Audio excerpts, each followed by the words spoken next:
Hello students, मैं श्याम सुंदर लोहार, lecturer government senior secondary school Sumerpur.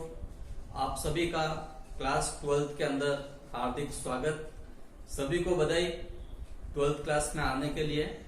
आज हम शुरुआत करेंगे इकोनॉमिक्स के पहले चैप्टर के, और चैप्टर है अर्थशास्त्र का परिचय, इंट्रोडक्शन टू इकोनॉमिक्स।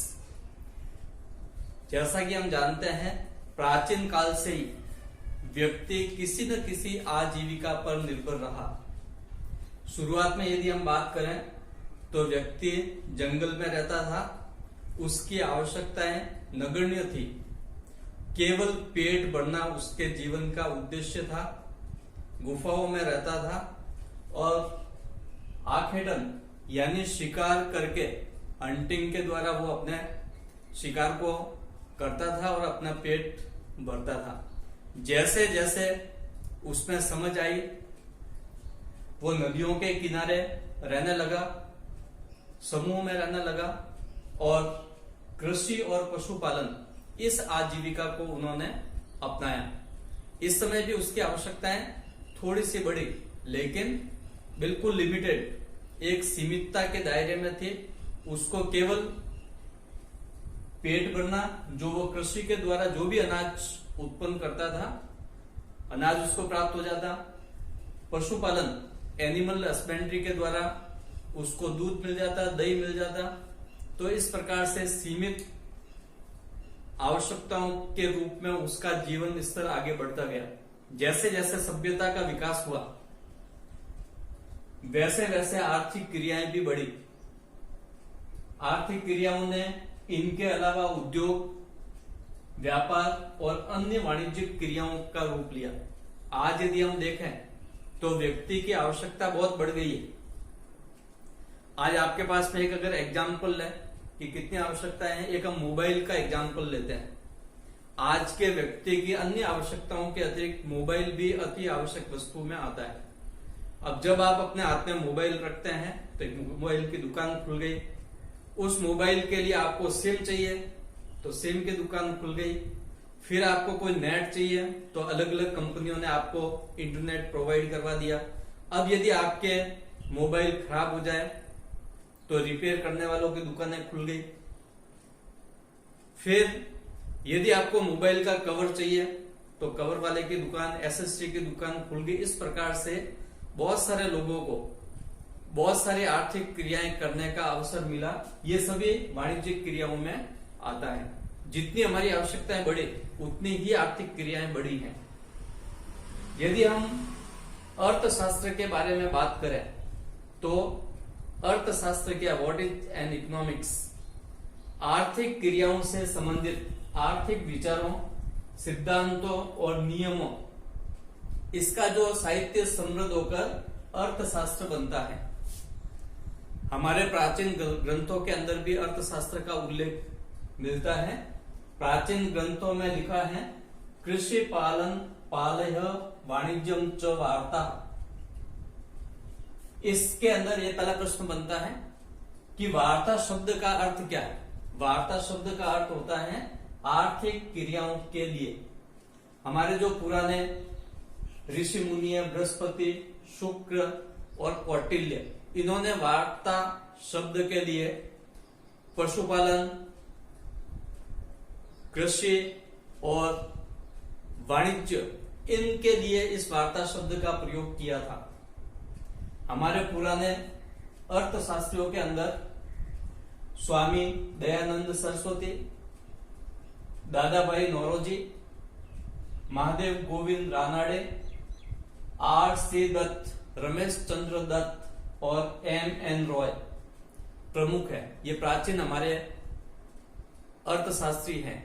बाद की यदि हम बात करें तो महात्मा गांधी, जवाहरलाल नेहरू, राम मनोहर लोहिया, प्रोफेसर J.K. मेहता, पंडित दीनदयाल उपाध्याय, अमर्त्य सेन, इन्हें आर्थिक कल्याण के नोबेल पुरस्कार मिल चुका है। ये भारतीय मूल के अमेरिकी नागरिक हैं। अभिजीत बनर्जी, इन्हें हाल ही में नोबेल पुरस्कार से नवाजा गया है। ये भी भारतीय मूल के हैं। इसके अलावा भी हमारे डॉक्टर मनमोहन सिंह, का भी इसमें नाम आता है। आगे हम चलेंगे कि अर्थशास्त्र का जनक किसे कहा जाता है। अर्थशास्त्र का जनक, father of economics, is called Adam Smith. Adam Smith को अर्थशास्त्र का जनक कहा जाता है। एडम स्मिथ ने 1776 में एक पुस्तक लिखी जिसका नाम है an inquiry into the nature and causes of the world of nations. ये पुस्तक एडम स्मिथ ने लिखी। कई बार ऐसे बोर्ड के अंदर इससे संबंधित प्रश्न आते हैं कि ये पुस्तक कौन से सन में लिखी गई, इस पुस्तक के राइटर कौन है। तो छोटे छोटे प्रश्न एक एक नंबर के इसमें से आते हैं। अब विभिन्न अर्थशास्त्रियों ने अर्थशास्त्रों को अपने अपने अनुसार परिभाषित किया है। अलग अलग अर्थशास्त्रियों की राय अलग अलग रही। सबसे पहले धन प्रदान परिभाषा, धन से संबंधित परिभाषा एडम स्मिथ के द्वारा दी गई। एडम स्मिथ ने बताया कि अर्थशास्त्र धन का विज्ञान, धन का शास्त्र है। इसी प्रकार कल्याण से संबंधित, वेलफेयर से रिलेटेड जो परिभाषा दी अल्फ्रेड मार्शल के द्वारा दी गई, यानी अर्थशास्त्र का उद्देश्य लोगों के कल्याण में वृद्धि करता है। तीसरी आती है सबसे इंपॉर्टेंट, ये आपकी सबसे इंपॉर्टेंट है, सीमितता प्रदान परिभाषा। ये रॉबिन्सन के द्वारा दी गई। यहां पर देखिए हमारे पास में साधन सीमित है, लेकिन हमारी जो आवश्यकता है, किसी भी व्यक्ति की आवश्यकता है, वो असीमित है। तो resources are limited but our needs is unlimited. और ये मुख्य रूप से अर्थशास्त्र के अंदर पढ़ने के लिए होती है। इसी प्रकार विकास से संबंधित परिभाषा, डेवलपमेंट से संबंधित परिभाषा पॉल ए सैमुअल्सन के द्वारा दी गई। एकमात्र भारतीय अर्थशास्त्री जे के मेहता ने, ये गांधी जी के विचारों से ज्यादा प्रभावित थे, उन्होंने आवश्यकता विहीनता की परिभाषा दी। हम कोई भी कार्य करते हैं, हमारी आर्थिक क्रियाएं तभी तक चलती हैं जब तक हमारी आवश्यकता बनी रहती है। जब हमारी आवश्यकता पूर्ण हो जाती है, उस कोई आवश्यकता रहे ही नहीं, वह आर्थिक क्रियाएं रुक जाती हैं। इससे संबंधित हमें जो परिभाषा दी जे के मेहता ने दी। इसके आगे हम कल पढ़ेंगे। तो डियर स्टूडेंट, आपको हमारा ये पहला इंट्रोडक्टरी पार्ट आपको अच्छा लगा होगा। यदि अच्छा लगा हो तो उससे लाइक कीजिए। अपने सभी दोस्तों को जो 12th के अंदर अभी आ चुके हैं, उन्हें बधाई के साथ मेरा ये वीडियो शेयर कीजिए।